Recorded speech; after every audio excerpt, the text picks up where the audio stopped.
Is stasis pissing you off in the Crucible? Does it feel like you're getting froze all the time? My name is Moonchild of DudeNoWay, and today I'm going to show you how to shut them down.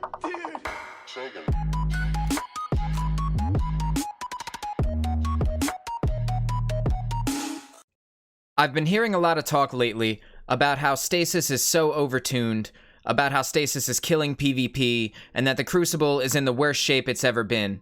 And before we form an angry mob and all go grabbing torches and pitchforks, let's take a minute to really break down stasis, to look at what it does and what tools we have at our disposal to realistically counter it.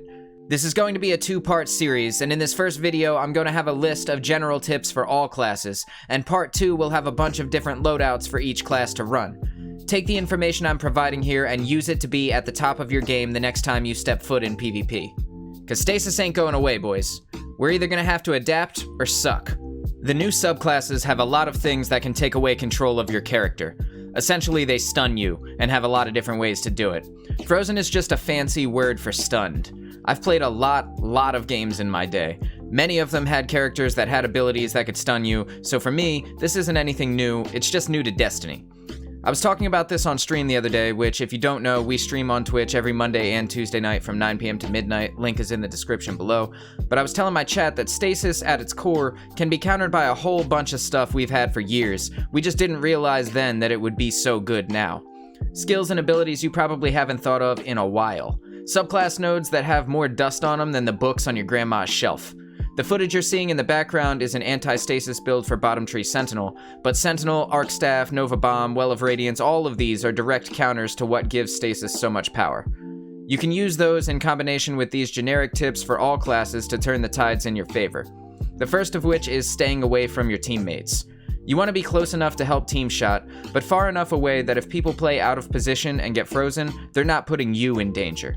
If you're playing 6v6, you're going to wind up with some absolute potatoes on your team that will inevitably get you killed if you play too close to them. A lot of times, teammates just run directly into you, which for me is the most frustrating. Like, you can see me, bro. You know you can't run through people, right? And the weird thing is, they seem to do it more when you're low health and need to make an escape. It's amazing how that happens, isn't it? With everything getting frozen, and not only for damage, but also chaining freeze effects, keeping your distance from teammates is going to help you not die to some bullshit, and this is probably the easiest tip on the list. Another thing you can do to shut down stasis is run the exotic shotgun, the Tractor Cannon. Tractor Cannon shuts down every super in the game, and the new subclasses are no exception. But it's even more than that, because this shotgun also suppresses targets it hits. So even if they don't die from the blast, which they usually do, but even if they don't, they can't use any of their stasis abilities against you. Hell, they can't even double jump. Tractor Cannon has and probably always will feel amazing to use. Booping fools into walls and watching them splatter is hilarious. And somehow it's even more satisfying to use it to murder a stasis user. And if you haven't dusted this thing off in a while, I'm here to tell you, Fun Police is back, baby!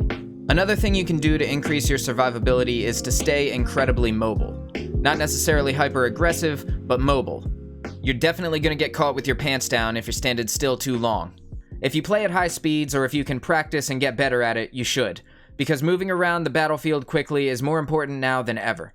You can't hold positions and angles quite the same way as you did before Beyond Light, and if you stay in one place too long, there's a high probability someone is going to freeze you. Do your best to change those angles as often as you can. Expect the grenade spam at the beginning of a match and avoid places like that entirely. There's too many things that can kill you in those early seconds of the game. Grenades and melees are going to be flying everywhere, and instead of running up to the spam choke point, use that time to take a better position for where the enemy will go after they use their abilities. In objective game modes, this is probably the B flag, so being ready to engage them in their spawn lanes can give you the advantage. If they already use their abilities in the spam lane, they'll be even easier for you to deal with. If you win that fight, immediately rush their spawn so you can capitalize on catching them off guard as they revive. A hyper-aggressive playstyle will only work if you're slick enough with your movements to win your 1v1s and 1v2s. Simply holding W and aping into people is going to be the thing that gets you killed the most now that stasis exists. So if you're going for the mobile route, make sure you're also playing smart. The other option for basic gameplay is to kit yourself to be able to take engagements outside of medium range and into the longest ranges the game has to offer. Essentially back of the map playing, which might sound cowardly to some people, but in this sandbox, staying in the back of the map is sometimes just a stronger option. Things like 150 RPM scout rifles, snipers, Jade Rabbit, Mida multi-tool, and No Time to Explain are all going to shine here. Medium and close range is where stasis is going to be the most effective, so being able to take engagements outside of that is going to take away a lot of their danger. Because even if someone tags you with a grenade and you get frozen, if you're 50 meters away, they're not going to be able to capitalize on it and shatter you unless you were caught out of position. There's simply no way they can close the gap in that amount of time. And I know 50 meters is a lot, and most maps don't give a lot of options and places to fight at that range, but simply playing the farthest range you can will a lot of times result in you watching your teammates get frozen while you pick off the guys who are trying to shatter them. Their attention won't be on you, they'll be fixated on shattering the guy they just froze. Take that time to land your headshots and watch the playstyle shine. Sometimes, not being in the thick of battle is the best way to get kills and stay alive. Regardless of what playstyle you choose, if you do get frozen, it's vital to understand what you were frozen by and whether or not it's worth it to break yourself out. Normally, the stun effect of a freeze lasts 4.5 seconds. That amount of time can feel like an eternity and you'll instinctively want to break free, but if you aren't paying attention, you might waste a bunch of your health getting out of something you realistically didn't need to. A lot of the freezing effects from Warlocks were just nerfed, and their new duration of 1.5 seconds is short enough that waiting it out is the smarter option. But to do that, you need to be paying attention in the moment to what actually froze you. If you get trapped by a line of ice that traveled across the floor, wait a few seconds and see if you come out of it without sacrificing health, because breaking out of stasis hurts, a lot. With most of the weapons in the game, you're one hit from dead as you come out of the ice. Breaking out just to be one hit feels bad, but you can help mitigate some of that damage by pumping your resilience up to 9. In this sandbox, I highly recommend you push resilience to at least 5. That's the sweet spot to counter a lot of the deadlier weapons and combinations in the game, like Thorn with Mark of the Devourer up. Having 5 resilience allows you to survive 2 headshots with the enhanced burn, and forces them to take a 3rd shot at you.